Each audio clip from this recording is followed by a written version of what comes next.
ইরানের কেন্দ্রস্থলে নির্জন পাহাড় ঘেরা এক জনপদ ফোর্দো। বাইরে থেকে দেখলে এটি নিস্তরঙ্গ একটি জনপদ বলেই মনে হয়, অথচ এই পাহাড়ের গহীনে অবস্থিত একটি ভূগর্ভস্থ স্থাপনায় প্রতিনিয়ত ধ্বনিত হচ্ছে আধুনিক বিজ্ঞানের স্পন্দন। কোম শহরের নিকটে অবস্থিত এই পরমাণু স্থাপনাটি আজ শহীদ আলী মোহাম্মদী নিউক্লিয়ার কমপ্লেক্স নামে ইরানের জাতীয় গর্বের প্রতীক হয়ে উঠেছে। সম্প্রতি ইরানের পত্রিকা হামশাহরিতে প্রকাশিত এক নিবন্ধে রাজনৈতিক উপদেষ্টা হাসান আবেদিনী বর্ণনা করেন ফোর্দো পরিদর্শনের অভিজ্ঞতা।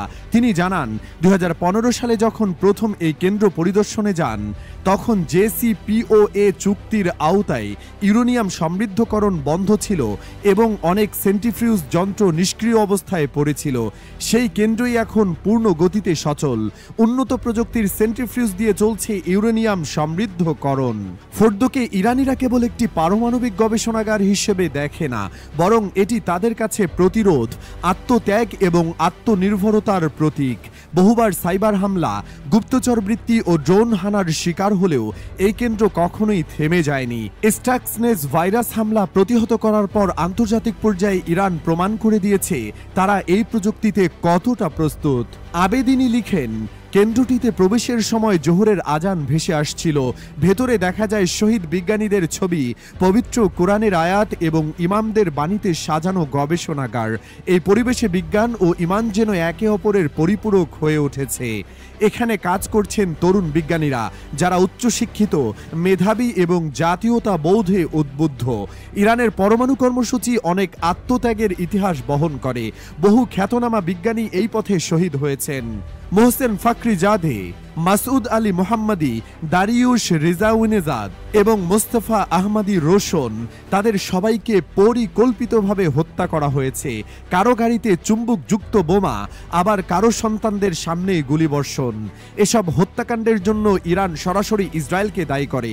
এসব শহীদদের স্মৃতিকে ধরে রাখতে তাদের নামে গড়ে উঠেছে গবেষণা কেন্দ্র, বিশ্ববিদ্যালয়, এমনকি কিছু প্রযুক্তি উদ্ভাবনও। নতুন প্রজন্মের কাছে তারা হয়ে উঠেছেন অনুপ্রেরণার প্রতীক। পরমাণু প্রযুক্তিকে ঘিরে এই আত্মত্যাগ ইরানিদের কাছে কেবল বিজ্ঞান নয়, এটি একটি জাতীয় আন্দোলনের অংশ। ফোর্দোর পিঠ নামক কেন্দ্রীয় কক্ষে এখন চলছে ইউরেনিয়াম সমৃদ্ধকরণ। হাজার হাজার সেন্ট্রিফিউজ একসাথে ঘুরছে, যার প্রতি মিনিটে প্রায় 60,000 বার আবর্তিত হয়। আধুনিক IR-6 সেন্ট্রিফিউজগুলো প্রতিটি একটি সাধারণ IR-1 মেশিনের চেয়ে প্রায় 9 গুণ বেশি কার্যকর। এসব যন্ত্রের প্রতিটি উপাদান ইরান নিজেরাই তৈরি করেছে, যাতে পশ্চিমা নিষেধাজ্ঞার কারণে প্রযুক্তি আমদানির বাধা থাকে না।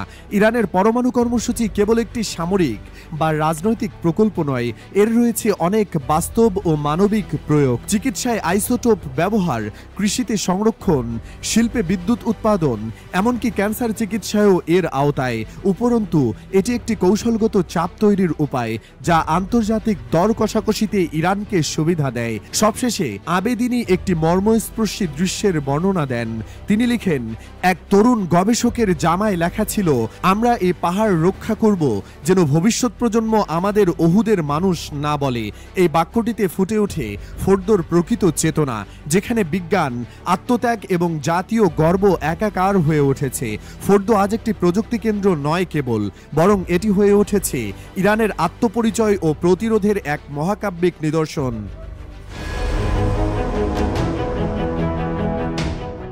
গাজার উত্তরের জাবালিয়া এলাকায় সোমবার ইসরায়েলি সেনাবাহিনীর একটি সাজোয়াজান লক্ষ্য করে চালানো এন্টি ট্যাঙ্ক ক্ষেপণাস্ত্র হামলায় 3 ইসরায়েলি সেনা নিহত হয়েছেন এবং গুরুতর আহত হয়েছেন আরও 2 জন। ইসরায়েলি সেনাবাহিনীর পক্ষ থেকে জানানো হয়, নিহত সেনারা 9ম ব্রিগেডের সদস্য ছিলেন এবং তারা একটি রুটিন মিশনে অংশ নিচ্ছিলেন।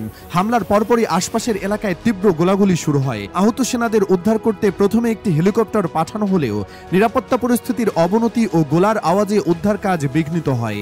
পরে আরও 2টি হেলিকপ্টার এসে আকাশ থেকে গোলাবর্ষণ শুরু করে, যাতে উদ্ধার কাজ চালানো সম্ভব হয়। হেলিকপ্টারগুলো একটিকে লক্ষ্য করে গুলিও ছোড়া হয় বলে জানায় ইসরায়েলি সেনাবাহিনী।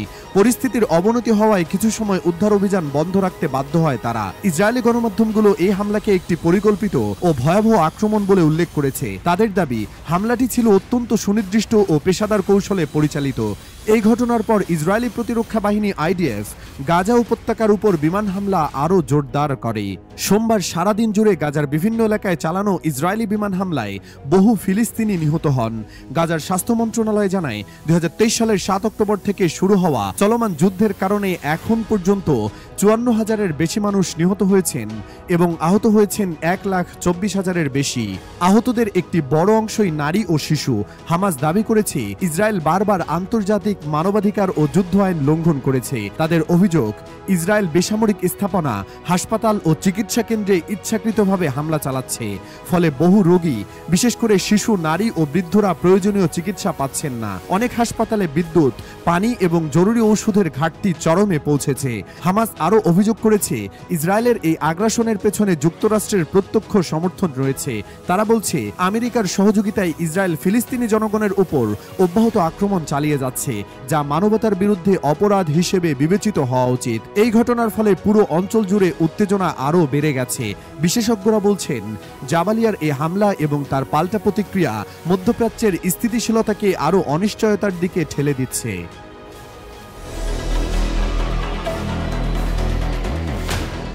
আন্তর্জাতিক কূটনীতির মঞ্চে জি7 সম্মেলন একটি বড় ঘটনা। চলতি বছরের এই সম্মেলন হচ্ছে কানাডার মাটিতে, অথচ সেই সভায় অংশ নিচ্ছেন না ভারতীয় প্রধানমন্ত্রী নরেন্দ্র মোদী। ভারত কানাডা সম্পর্কে চলমান উত্তেজনার কারণে এই সিদ্ধান্ত নেওয়া হয়েছে বলে মনে করছেন বিশ্লেষকরা। জি7 সম্মেলনটি ১৫ থেকে ১৭ জুন আলবার্টা প্রদেশে অনুষ্ঠিত হতে যাচ্ছে। সেখানে রাশিয়া ইউক্রেন যুদ্ধ, মধ্যপ্রাচ্যের উত্তেজনা, জলবায়ু সংকট সহ বৈশ্বিক গুরুত্বপূর্ণ ইস্যু নিয়ে আলোচনা হবে। তবু এবারের সম্মেলনে দেখা যাবে না মোদীকে। ২০১৮ সালের পর এই প্রথম তিনি জি7 সম্মেলন থেকে দূরে থাকছেন। বিষয়টি আরও নাটকীয় হয়ে উঠেছে কারণ ভারতের কূটনৈতিক সূত্রগুলো বলছে এখনো পর্যন্ত কানাডা ভারতীয় প্রধানমন্ত্রীকে কোনো আনুষ্ঠানিক আমন্ত্রণই পাঠায়নি। তবে আমন্ত্রণ এলেও মোদী তাতে সাড়া দিতেন না বলেই ধারণা করা হচ্ছে। কারণ নয়াদিল্লি মনে করে এখনকার মতো পারস্পরিক আস্থা ও সংবেদনশীলতার অভাবে এমন উচ্চ পর্যায়ের সফরের পথ তৈরি হয়নি। উল্লেখযোগ্য যে ভারত কানাডা সম্পর্ক তলানিতে ঠেকে ২০২৩ সালে। তখন কানাডার তৎকালীন প্রধানমন্ত্রী জাস্টিন ট্রুডো প্রকাশ্যে অভিযোগ করেন যে খালিস্তানপন্থী নেতা হরদীপ সিং নিজ্জরের হত্যাকাণ্ডে ভারতের জড়িত থাকার যথেষ্ট প্রমাণ রয়েছে। এর জেরে শুরু হয় কূটনৈতিক বিরোধ। দুই দেশেই হাই কমিশনার ও কয়েকজন কূটনীতিককে প্রত্যাহার করে নেয়।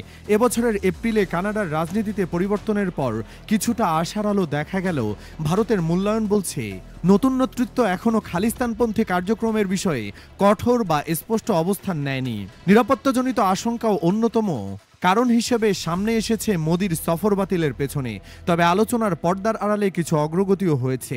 দুই দেশের নিরাপত্তা সংস্থাগুলোর মধ্যে কিছু সীমিত যোগাযোগ হয়েছে এবং নতুন হাই কমিশনার নিয়োগের বিষয়েও আলোচনা চলছে। ট্রুডোর পদত্যাগকে নয়াদিল্লি ইতিবাচক চোখে দেখছে। ভারতের পররাষ্ট্র মন্ত্রণালয়ের মুখপাত্র রণধীর জয়সওয়াল স্পষ্ট করে বলেন, আমরা আশা করি কানাডার সঙ্গে সম্পর্ক নতুন করে গড়ে তুলতে পারব, পারস্পরিক আস্থা ও সংবেদনশীলতার ভিত্তিতে। গত বছর হিরোশিমা, ইতালি ও জার্মানি জি7 সম্মেলনে অংশ নিয়েছিলেন মোদী। কিন্তু এবারের আয়োজক দেশ কানাডার সঙ্গে সম্পর্ক এতটাই শীতল যে সেখানে মোদীর উপস্থিতি অচিন্তনীয় হয়ে উঠেছে। জি7-এর বর্তমান সভাপতি কানাডা। সদস্য দেশগুলোর মধ্যে রয়েছে যুক্তরাজ্য, ফ্রান্স, জার্মানি, ইতালি, জাপান এবং আয়োজক কানাডা। আর এই সম্মেলনের আয়োজন ঘিরে বিশ্বব্যাপী কূটনৈতিক উত্তেজনা এখন নতুন মোড় নিয়েছে। ভারতের নীরব অনুপস্থিতি যেন হয়ে উঠেছে এক নীরব বার্তা। ज़लज़ले के झटकों की वजह से यहाँ पर पैनिक हुआ है। एक्चुअली जो हमारे अंदर प्रिजनर्स हैं वो उनको पैनिक हुआ है, उसकी वजह से वो वहाँ से भागे हैं। পাকিস্তানের সিন্ধু প্রদেশের মালির কারাগারে এক অভূতপূর্ব নিরাপত্তা বহির্ভূত পরিস্থিতি তৈরি হয়েছে। সোমবার দিবাগত রাতে ভূমিকম্পের আতঙ্ক ও কারাগারের অস্থিরতার সুযোগে পালিয়ে গেছে ২১৩ জন কয়েদি। সিন্ধুর রাজধানী করাচিতে অবস্থিত এই কারাগারে এমন ঘটনা পাকিস্তানের সাম্প্রতিক ইতিহাসে নজিরবিহীন। রোববার সকাল থেকে সোমবার রাত অবধি একের পর এক ভূমিকম্পে কেঁপে ওঠে করাচি ও তার আশপাশের এলাকা। পাকিস্তানের ভূতাত্ত্বিক জরিপ সংস্থা জানায় ২৪ ঘন্টার মধ্যে মোট ১৯ বার মৃদু কম্পন অনুভূত হয়েছে, যার মাত্রা ছিল ৩.২ থেকে ৩.৯ এর মধ্যে। যদিও কম্পনের মাত্রা বড় ছিল না, তবু ধাক্কাধাক্কিতে সারা শহর জুড়ে আতঙ্ক ছড়িয়ে পড়ে। এই ভূমিকম্পের মধ্যে মালির কারাগারে শুরু হয় কয়েদিদের নিরাপদ স্থানে সরিয়ে নেওয়ার প্রক্রিয়া। আর তখনই ঘটে বিপর্যয়। কারা কর্তৃপক্ষ জানায়, হঠাৎ করে ৪ ও ৫ নম্বর সার্কেলের কয়েদিরা কারারক্ষীদের সঙ্গে সংঘাতে জড়িয়ে পড়ে। মুহূর্তেই পরিস্থিতি নিয়ন্ত্রণের বাইরে চলে যায়। সংঘাতের সুযোগে ২১৩ জন কয়েদি পালিয়ে যেতে সক্ষম হন। হঠাৎ ছড়িয়ে পড়া বিশৃঙ্খলার মধ্যে কারারক্ষীদের গুলিতে এক কয়েদি নিহত হন। বিপরীতে কয়েদিদের হামলায় গুরুতর আহত হন একজন কারারক্ষী। পুরো ঘটনাটি ঘটে মাত্র কয়েক মিনিটের মধ্যে। কারাগারের সুপারিনটেন্ডেন্ট আরশাদ শাহ জিও নিউজকে জানান, পালিয়ে যাওয়া কয়েদিদের ধরতে এরই মধ্যে একটি চৌকস নিরাপত্তা বাহিনী গঠন করা হয়েছে। এতে police, rangers, frontier corps, special security unit এবং র্যাপিড রেসপন্স ফোর্সের সদস্যরা একযোগে কাজ করছেন। এই অভিযানে এখন পর্যন্ত ৮০ জন পালানো কয়েদিকে পুনরায় গ্রেপ্তার করা হয়েছে। বাকি ১৩৩ জনকে দ্রুত আটকের আশ্বাস দিয়েছেন তিনি। মালির কারাগারে বর্তমানে মোট কয়েদির সংখ্যা ৬,০২২ জন। সিন্ধু প্রদেশের আইন শৃঙ্খলা বিষয়ক মন্ত্রী জিয়াউল হাসান লাঞ্জার এই ঘটনাকে সাম্প্রতিক বছরে সবচেয়ে বড় কয়েদি পালানোর ঘটনা হিসেবে বর্ণনা করেছেন। তিনি বলেন, এটি শুধু একটি নিরাপত্তা ব্যর্থতা নয়, বরং আমাদের গোটা সংশোধনাগার ব্যবস্থার জন্য একটি সতর্ক বার্তা। পালিয়ে যাওয়া কয়েদিদের মধ্যে কেউ কেউ খুন, ডাকাতি ও জঙ্গি সংশ্লিষ্ট মামলায় দণ্ডপ্রাপ্ত ছিলেন বলে ধারণা করা হচ্ছে। এ ঘটনায় পুরো করাচি শহর জুড়ে নিরাপত্তা জোরদার করা হয়েছে এবং আশপাশের সীমান্তেও নজরদারি বাড়ানো হয়েছে।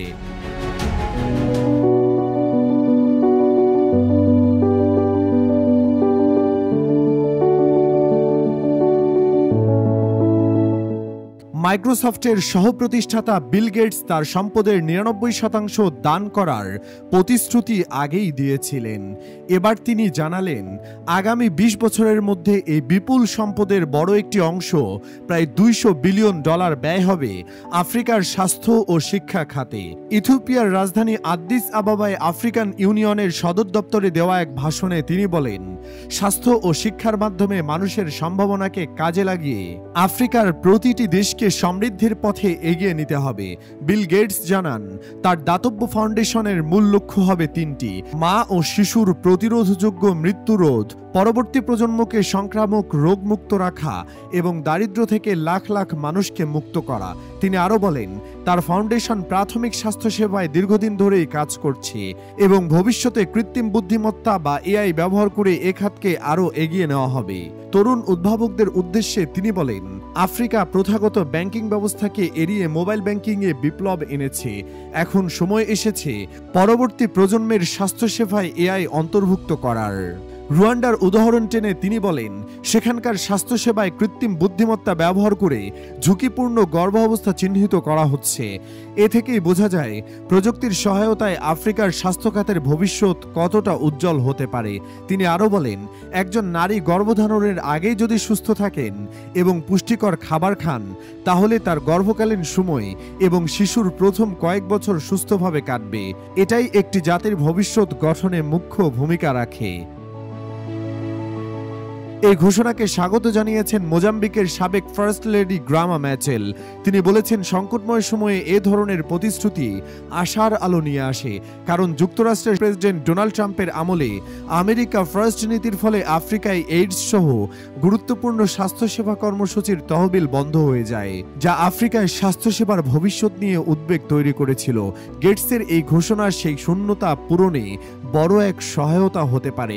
তিনি জানান, ২০৪৫ সালের মধ্যে তার ফাউন্ডেশনের তহবিল $২০০ বিলিয়ন উন্নীত করার পরিকল্পনা রয়েছে এবং এরপর ধাপে ধাপে এর কার্যক্রম বন্ধ করে দেওয়া হবে।